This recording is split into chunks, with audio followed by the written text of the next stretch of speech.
प्यारे भाइयों बहनों, कोई भी कर्म करने से पहले जरा ये सोच विचार जरूर कर लेना कि आप कैसा कर्म करने के लिए जा रहे हैं।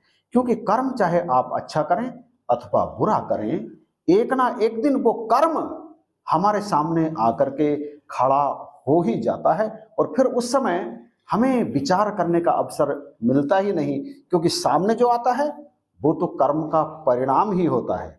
हर व्यक्ति के जीवन में कभी ना कभी मुश्किल दौर जरूर आता है, परेशानियां जरूर आती हैं। तो क्या ये मुश्किलें, ये परेशानियां, ये दिक्कतें उस व्यक्ति के पिछले जन्म के कर्मों के परिणाम स्वरूप आती हैं अथवा इसी जन्म में किए हुए किसी कर्म का ये परिणाम होती हैं?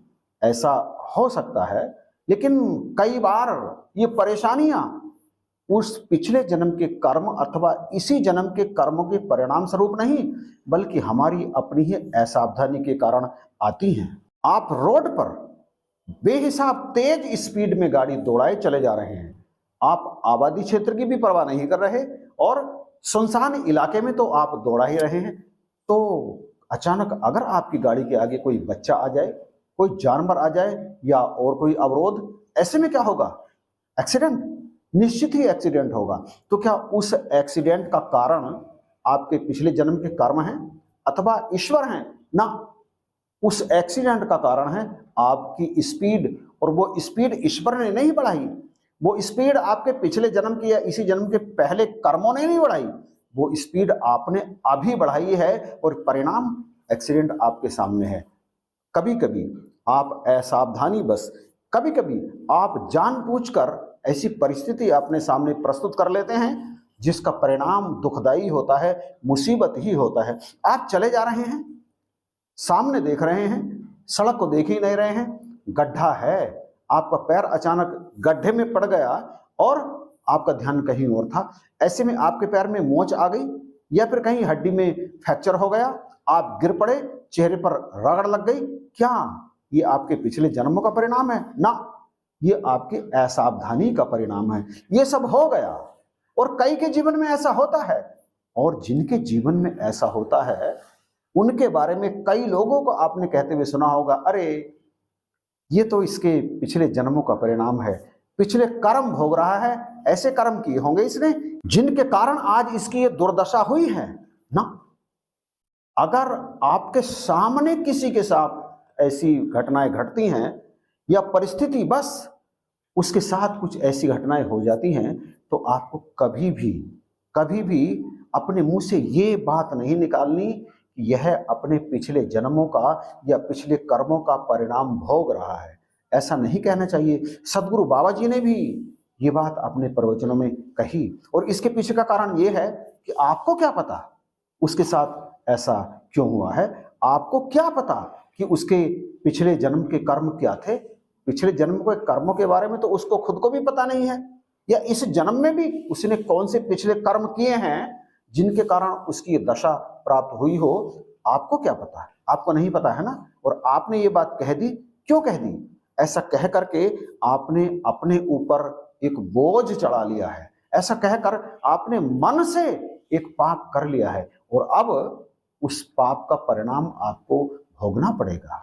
किसी के कर्मों का विश्लेषण करने का हमें बिल्कुल भी हक नहीं है। जो जैसा कर्म करेगा निश्चित रूप से वैसा भोगेगा। हम कौन होते हैं किसी के कर्मों को एनालाइज करने वाले, या किसी की दुर्दशा पर हंसने वाले? हम कौन होते हैं? ये एक तरह से उसके साथ घट रही बुरी घटनाओं पर उसका मजाक उड़ाना हुआ। और परमात्मा कभी भी किसी का मजाक उड़वाना किसी से पसंद नहीं करते हैं। इसलिए सावधान हो जाइए। अगर किसी के साथ ऐसा कुछ घट रहा है तो आपको अपने मुख से उसके प्रति कोई भी गलत बोल बिल्कुल भी नहीं निकालना है। एक तो आप सात्विक व्यक्ति हैं, दूसरे आप धार्मिक व्यक्ति हैं, तीसरे आप सत्संग में जाते हैं, सदगुरु के आप चाहने वाले हैं, तो फिर आपको तो प्रत्येक वाणी अपनी सोच समझ करके निकालनी चाहिए। कोई भी ऐसा वाक्य अपने मुख से नहीं निकालना चाहिए जिससे इस निराकार प्रभु परमेश्वर को पीड़ा पहुंचे। अपने भक्त के प्रति किसी के मुख से कोई गलत बात सुनकर इसे पीड़ा होती है, निश्चित जानिए। और उस पीड़ा का परिणाम कौन भुगतता है? यहां हर कोई अपने कर्मों के अकॉर्डिंग अपने जीवन को जी रहा है। चाहे कोई दुखी है, चाहे कोई सुखी है, चाहे कोई बीमार है, चाहे कोई स्वस्थ है, चाहे कोई भूखा है, चाहे कोई नंगा है, चाहे कोई धनवान है, चाहे किसी भी परिस्थिति का व्यक्ति है, वो अपने कर्मों के अनुसार ही अपने जीवन को जी रहा है। आप भी, हम भी अपने कर्मों के अनुसार ही अपने जीवन को जी रहे हैं, लेकिन किसी दूसरे के कर्मों को देखकर हम कोई टीका टिप्पणी करें, ऐसा बिल्कुल भी शोभा नहीं देता। एक गुरु सिख को, चाहे वो अपने कर्मों का परिणाम भोग रहा हो अथवा ना भोग रहा हो, इस बात से कोई फर्क नहीं पड़ता, लेकिन याद रहे आज जो चीज उसके साथ घट रही है, ऐसा भी तो हो सकता है कि कल को वो सब हमारे साथ भी घटे। और यदि हमारे साथ ऐसा कुछ हो और फिर हमारी दशा पर कोई तीसरा व्यक्ति इस तरह की टीका टिप्पणी करे, तो क्या हमें फील नहीं होगा?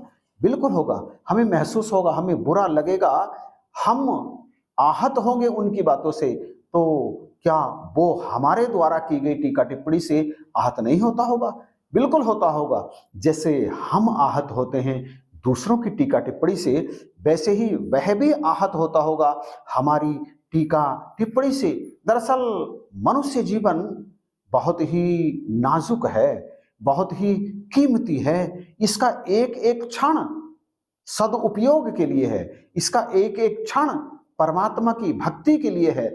हम जब भक्ति की लाइन से भटकते हैं तो फिर इसी तरह के कर्म करते हैं, किसी पर भी टीका टिप्पणी, किसी के भी कर्मों का विश्लेषण करना आरंभ कर देते हैं और अपने कर्मों को नहीं देखते कि हम क्या कुछ करने के लिए जा रहे हैं, या क्या कुछ हमने किया है, या क्या कुछ हम करेंगे, इस पर जरा भी ध्यान नहीं देते। सदा दूसरों को ही देखते रहते हैं। साधु वह है जो अपनी तरफ देखता है, जिसकी नजर अपनी तरफ होती है, जो अपने कर्मों को देखता है, और यदि गलती से भी उसके द्वारा कोई गलत कर्म हो गया है तो वो सदा ये प्रेरणा लेता है कि अब तो ऐसा हो गया भूल, बस आगे ऐसा नहीं होगा।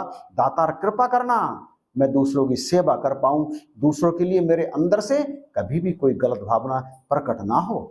जिस दिन से एक साधारण मनुष्य गुरसिख बन जाता है, उसी दिन से उसके जीवन की दिशा और दशा दोनों बदल जानी चाहिए।